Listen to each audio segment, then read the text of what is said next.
Welcome to this bedtime story for adults of all ages, a story designed to soothe your soul as you drift into a deep and restorative sleep. As you listen to this story, simply allow your heart to open your body, to relax your mind, to journey alongside Thomas, the wanderer, of this tale. So before we begin, just take a few deep breaths. Now settling yourself in, allow your body to become entirely still, aside from the gentle waves of your breath, causing the belly to rise and fall, and let us music begin. Thomas is startled. As he awakens abruptly, he had nearly dozed off his head, having fallen backwards to rest on the war behind him. Thomas looks around and notices that he is not the only one. All around him, early morning workers are catching a few more moments of sleep before arriving at their destinations. Though no one else seems to have awoken at that moment, must be one of those hypnotic jerks. He thinks perhaps I hadn't even fallen asleep at all. Thomas's daily commute is a particularly long one. He lives in his own flat at the southernmost end of the Northern Line in London. Despite the lengthy journey into work each morning, he never misses an opportunity to remind himself of how grateful he is to find an open seat. He is always one of the first on the train, perhaps. He thinks the distance is worth the seated journey. Thomas thinks about the place he is whizzing off to at the early hour in the day. He is a program manager for a small but well-respected software development company based in London. He has worked there for nearly 8 years, having started there when he first finished his studies. He enjoys the company of the people he works with and has a good working relationship with his boss, but something in Thomas's gut contracts each time he thinks about walking into the office. He watches this reaction come and then watches it leave, though never forgetting that something is not sitting right. He arrives at work that morning and says hello to the others who have also arrived to 7 a.m. He prefers to get his day started as soon as possible so that he can finish up early and enjoy the late day sun as it falls upon the lush green parks of London. His fingers get to work, typing away to clients and working on projects sometimes. Usually when afternoon rolls around and the others have not yet returned from lunch, he takes a break from soft WL to do some research on places he might like to visit: Japan, Australia, Peru, Greece. But on this particular morning he is focused. He's busy working on a new project for a startup company based in Athens. As he types away, his boss gently interrupts him with a proposal. "Thomas, I've been thinking," she says. "I'd really love for us to get to know the team in Athens on a personal level. I'd like to send you over there to meet our clients and to put a face to our name. There really is potential here for a long and strong relationship for the first time in a long time." Thomas beams and his heart flutters, a smile eated from ear to ear. His boss, Louisa, takes this as a yes. "I'd love to." He'll spend 5 days in the city, with plenty of time for both work and a bit of exploration. Thomas's mother is Greek, having grown up just outside of Athens. Many moons ago she moved to England when she was quite young, returning only a few times since then. Thomas himself has never been, but has always felt a strong yearning in his bones to return to the place of his ancestors. Life has simply gotten too busy, he thinks, but he knows this is no excuse. Thomas returns home that night and begins packing immediately. He is not due to leave until the end of the week, but struggles to count and rein his excitement. He calls his mother and father to tell them they are both delighted. He rests in bed that night, looking out his window to the stars and the sky. The moon is nearly full, illuminating the city, and the surrounding lands below planes pass by as flashing lights that effortlessly float across the universe. Soon he thinks, "I will be inside one of these vessels." He has not flown since he was a teenager, and he is now approaching 30. Memories begin creeping into his mind. He thinks about his childhood and the strong bond he had with his grandparents. His grandfather on his father's side was a farmer. Thomas remembers straying through the fields with him, and sometimes into the forest to collect wild berries and herbs. He always felt as if he were in a fairy tale when they wandered off into the woods. Something about it felt mystical. Perhaps it was the way the wind would rustle the leaves, or the sounds of the flittering birds. Perhaps it was the crunching of twigs underfoot. He loved the smell of evergreens and the way the light trickled in through the dense canopy overhead. Perhaps perhaps he thinks it was a blend of all these things. He remembers his mother's mother vividly, the way she cooked, the way she laughed. She was incredibly kind and loving, and always requested Thomas and his sister Katrina help in the kitchen. The two of them would rinse and dry the leafy greens and herbs, and then help. Their grandmother cooked the pasta sauce. They'd stir and stir and stir, as she added all sorts of aromatic herbs to the simmering tomatoes. It had been a long time since Thomas had cooked. A realization that stirred something in his belly. He missed it. He missed the slowness of time that enveloped him when he helped his grandmother prepare dinner. It's been too long, far too long, he thinks. In this moment, Thomas vows to get back into the kitchen after returning from his trip to Athens. The week passes slowly until finally Friday arrives with his bags packed. Thomas takes one last look around his apartment. He knows he's only gone for an extra long weekend, but says so long anyways. On the train to the airport, Thomas admires the greenery of London's outskirts. The sun is shining, and the May blossoms are a sure sign that spring has arrived. He feels a quiet anticipation whirling in his heart. Though the trip is primarily for business, he will have the entire weekend to explore the city of Athens before meeting his client on Monday. It has been a long time since he's taken a trip like this, and one to his mother's homeland is stirring his sense of adventure. His flight to Athens from London is only a few hours long. As the plane saws through the clouds, looks down on the continent below, appearing and disappearing as the plane moves in and out of the sky's veil. How miraculous, Thomas thinks, that humans are able to fly. As a child, he often dreamt about being able to fly. In one particular reoccurring dream, he would watch himself sprout wings and then soar across open fields and oceans. He'd then awake, thinking that perhaps the dream was a prophecy for his future. Thomas laughs to himself at the recognition of this memory, and thinks perhaps this sort of flying is not quite the same, but it is certainly close enough. The plane lands by early afternoon, and Thomas makes his way into the center of town. He's staying at a small guest house within a short walking distance of the city's ancient ruins. He checks in and wanders up the spiral stone staircase to the third floor. His room is immaculate, with a delicate blend of rustic and modern touches. It is simple, but it is all he could need. He takes a deep breath in and releases a sigh as he breathes out. A wave of peace and comfort overcomes him. The room boasts a small balcony with sheer curtains covering the glass door that opens to the outside world. Thomas makes his way to the balcony and steps out his room, looks out into the ancient Acropolis at Athens, buzzes below a city he's ready to music explore. Thomas wanders through the narrow streets and alleys, through markets, and along winding roads that are lined with trees, with no map. He feels entirely lost, and yet with no concerns in the world, is taking the unknown road, allowing it to unfold as he goes. Step by step, he takes a few set of stairs and wanders along cobblestone pathways until he reaches the foot of the Acropolis. Staring up at this ancient fortress, Thomas feels, for a moment, as if he has wandered back in time. He wonders what it would have been like to live in ancient Greece. Countless myths come to mind as he recalls some of the stories his grandmother used to tell. He remembers it all feeling so very otherworldly, like the way being at the foot of the Acropolis feels to him.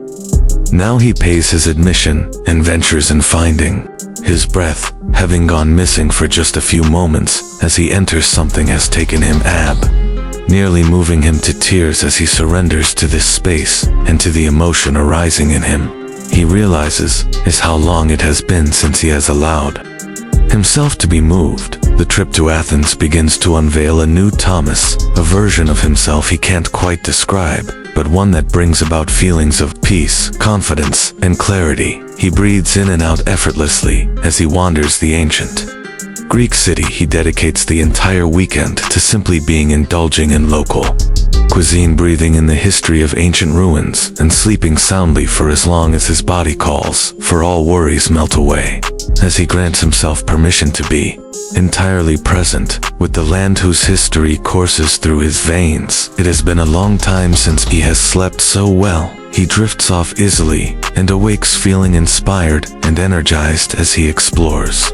He somehow forgets all about his meeting on Monday morning, but still, when the morning arrives, he packs his computer and heads to the startup small office in the center of town. He meets with Sam, the company's founder, and is introduced to the team he's been working with virtually over the past month. They talk about all things tech for what feels like hours, while Thomas's heart is elsewhere. The meeting wraps up, and Sam thanks him greatly for coming all the way to Athens to see what the company is like on the ground level. Thomas smiles, thanks him in return, and heads back to his hotel for the final evening. A mixture of emotions brews inside of him, but he struggles to put his finger on what his heart is calling for on his final night in the city. Thomas sits on his balcony, overlooking the ruins and the rest of the city. The air is warm, and the sky is clear. Not a cloud covers the sky. The moon, now waxing, still casts a strong glow across the Earth's surface below. Thomas gazes up at it, feeling a vaguely familiar connection to the stars and the moon many years ago. Thomas recalls being by the sea with his parents and his sister. Each summer they would pack up the car and drive to a small bed and breakfast in the southwest tip of England. Days during these long summer weekends were slow. Time was spent walking along the beach or wandering nearby towns and villages. Evenings were early, but Thomas remembers that on some warm nights his father would prepare hot chocolate and fill a couple of thermoses to the brim. The entire family would sit beneath the stars, pointing out the few constellations. They knew at the same time, sipping the sweet summer treat out of their travel mugs. Now Thomas feels nostalgia washing over him, nostalgia for the days when he had fewer worries and was more connected to the natural world around him. He stares up at the moon now in Athens, feeling a wave of peace and comfort come over him, as if it were a lullaby. The moon overtakes him, offering a sense that it is now time to rest his body. It is now time to let his body sleep for the night. He makes his way to his bed and dozes off swiftly and soundly. Thomas returns to London the next day. Over the next few days, he feels a strong longing for something, though he's not quite sure for what. He has a clear sense that it has something to do with his trip to Athens. He misses the way that adventure made him feel. It was as though a part of him was coming up to the surface, coming back to his conscious awareness. He senses that something is calling for his attention, but he's not quite sure what to make of it, or what exactly it is saying. Thomas struggled to focus on his work over the coming weeks. The voice is growing, but he's starting to fear it. He wonders if it would have been easier had he never gone to Athens at all. He knows that something is in him now, is questioning the life he is living, but it feels too frightening to listen more closely to that voice. But it appears he has no choice. The whispers become louder and louder, until finally becoming clear and confident. Get back to the roots. It whispers with courage. Get back to the roots, though. He's not quite sure where the path will lead him. He knows one thing for certain. He must leave his job and return to the place that inspired him. He must return to the country that changed things. Fear brews in his belly. He's not one for taking risks, preferring to take pathways that are safe and well lit, but he knows that he needs to jump. He knows that now is the time to take a risk. His future self, whoever that may be, is depending on it. By the end of the week, Thomas resigns, spending the next 2 weeks tying up loose ends and passing projects on to other team members. He prepares himself for the unknown. He thinks back to a quote by Lord Byron that he first heard some time ago. It reads, "There is pleasure in the pathless woods." By divine grace, his sister returns to London from the United States and offers to take over his apartment while he ventures back to the land their ancestors come from, unsure of where he is going. Thomas closes his eyes and places his finger on a map of Greece, islands included, to decide which road to take. It lands on a faraway island in the Sea, on the small remote island of Katos. He books flights to reach this unknown land and packs his bags, though he is not sure how long he will be gone, for he knows it will be a few months. He ready to reset entirely. Not quite knowing what that means, he finds a small guest house online offering long-term accommodation and books 2 months to start. It sounds tranquil, being located high up in the mountains in a small village, and with plenty of gardens around the property. It sounds just like what he's looking for. Music for the plane lands a few days later. In the south end of the island, he calls a taxi that takes him to a small guest house in the tiny village of Menes, a small town that overlooks the stretch of sea between Greece and Turkey. The owners of the small apartment he is renting live just next door and come out to greet him. They welcome him with open arms, showing him around the grounds that will be his home for the next few months. They extend an offer for him to join them at dinner. Thomas unpacks his belongings and stares out the window that overlooks the surrounding mountains and the port music below.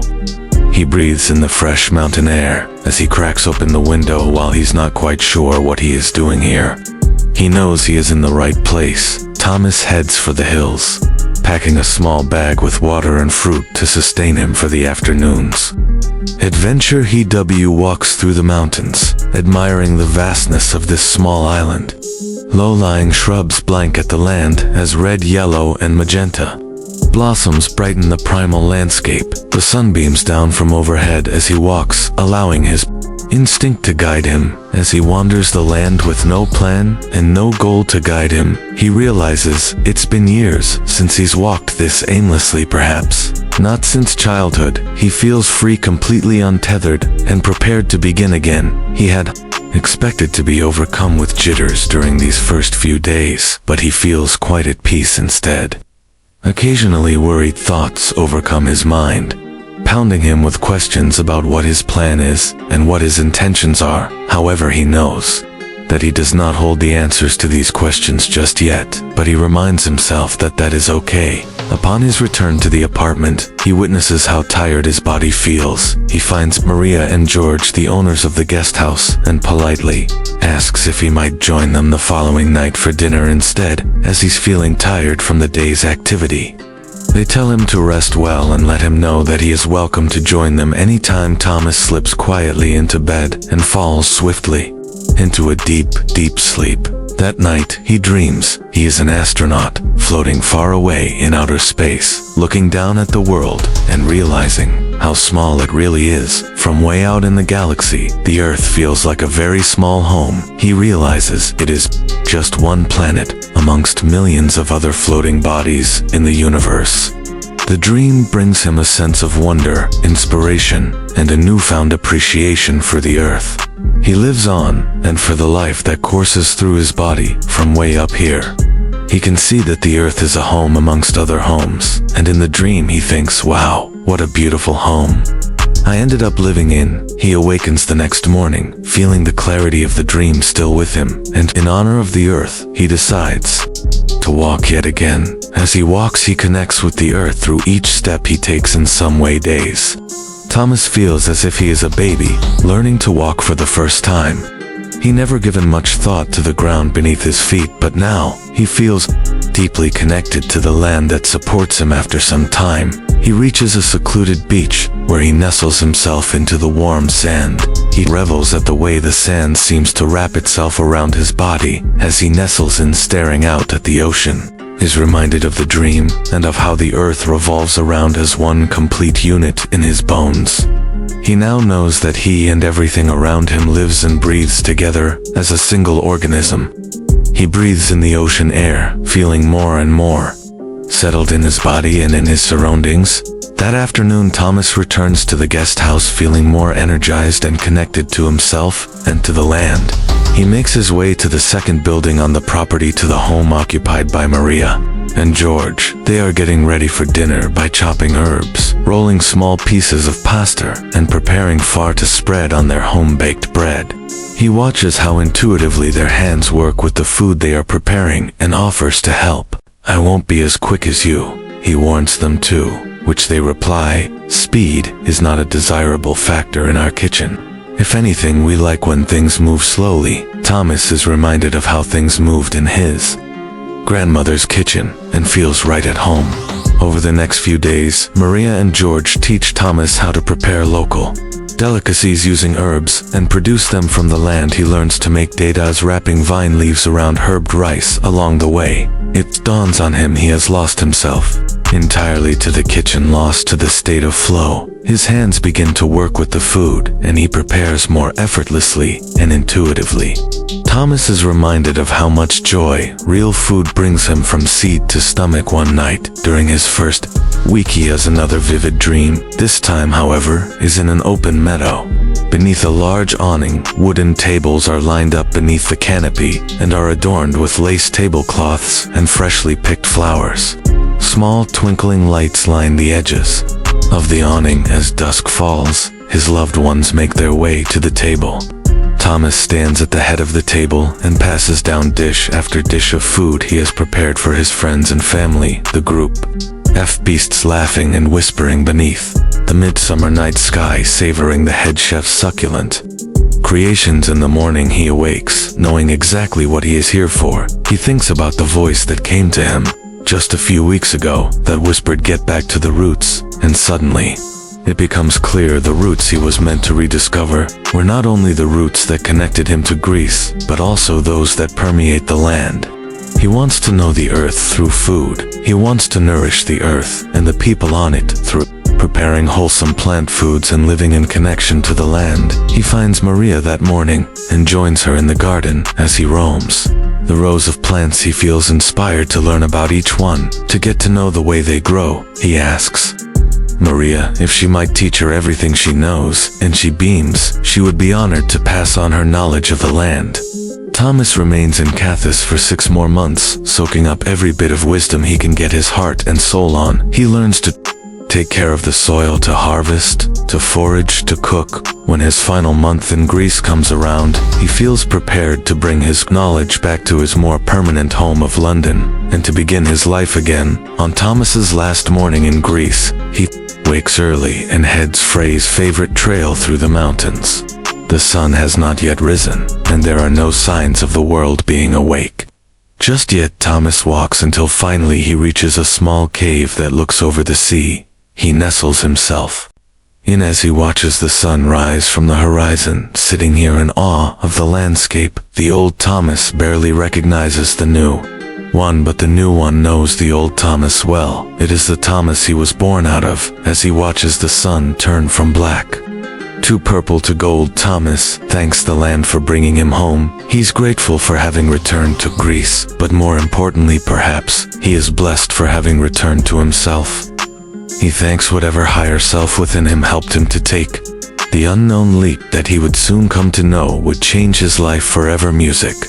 His flight takes off late that afternoon, and he knows that he will one day return to this magical land. For now, he looks into the future, feeling ready to follow wherever it leads. Upon his return, Thomas spends a few months living with his parents in their country home. Luckily, his sister is happy to continue living in his apartment, offering him the time he needs to figure out what step to take next. In the meantime, he cooks and cooks and cooks until the refrigerator is empty of produce and stocked with savory plant-based meals. He offers his mother 2 of her favorite traditional Greek foods, the dodes he perfected while in Cathis, and a smooth, lightly salted faa dip with caramelized onions to go alongside fresh baked bread. She is overjoyed by the delicious food he has prepared, and by his rediscovered sense of purpose and inspiration. Thomas enrolls in a culinary program upon returning home. Soon after, launches his own catering company. He focuses on bringing plants to plates in a way that feeds the souls of all, nourishing both humans and the earth as one deeply integrated organism. He starts off modestly, catering small events for his friends, family, and their friends and family. Soon, however, his catering company blooms, touching the plates and palates of countless people across his country. On the night after his first successful event, an event that brought city dwellers to the countryside for a feast beneath the stars, he dreams. In his dream, he rests on a beach on a faraway Greek island, looking out over the sea and thinking about how vast the ocean is. He feels inspired and connected to both himself and to the world around him, sinking into the sand and listening to the waves roll gently into and away from the shore. It appears that nothing and everything happens in this dream, a feeling that has been with him since he first embarked on his Greek adventure. Many months ago, for the rest of his life, Thomas looks back on his early days thanking the unknown road for carrying him back to the roots each day. He feels grateful for that first trip to Athens, for that detour that changed everything.